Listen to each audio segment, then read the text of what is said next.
আপনি যখন মুসলিম হতে পারবেন তখন আপনি বিপদকে এনজয় করবেন, আপনার কষ্টকে আপনি এনজয় করবেন।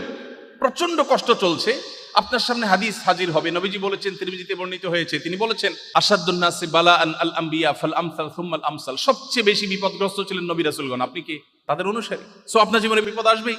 আপনার সামনে আরেকটি হাদিস আসবে, নবীজি সাল্লাল্লাহু আলাইহি সাল্লাম বলেছেন ইন্নাল্লাহা ইযা আহাব্বা কওমান ইবতালাহুম। আল্লাহ যখন কোনো সম্প্রদায়কে ভালোবাসে তাকে পরীক্ষার মধ্যে ফেলেন, বিপদে ফেলেন। আপনার কাছে বিপদটাও এনজয় করার মতো একটা বিষয় হবে।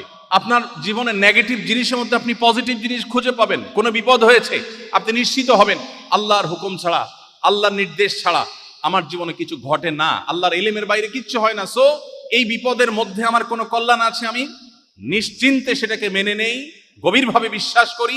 আপনি সেটাকে এনজয় করবেন, ভালো লাগবে। আর ঈমান যদি না থাকে, আপনি জাস্ট বলবেন ও স্যাড, ব্যাস। এরপর আপনার সান্ত্বনাকে, আপনি রোগাক্রান্ত, মর্মপীড়ায়, শারীরিক পীড়ায় আপনি ভুগছেন, আপনি খুব কষ্টে আছেন, কিন্তু আপনি জানেন নবীজি বলেছেন ইমানদার যদি তার পায়ে একটা ছোট কাঁটাও বিদ্ধ হয়, ছোট একটা কাঁটাও যদি ফুটে এবং সে যদি সবর করতে পারে, কাঁটা ফুটেছে, কাঁটা 14 গোষ্ঠী ধরে গালিগালাজ করে নাই, সে সবর করেছে, আল্লাহর কাছ থেকে সে রিওয়ার্ড পাবে, বিনিময় পাবে। তাহলে আমার এই বিপদে আমি যদি সবর করি, আল্লাহর কাছে বিনিময় পাবো।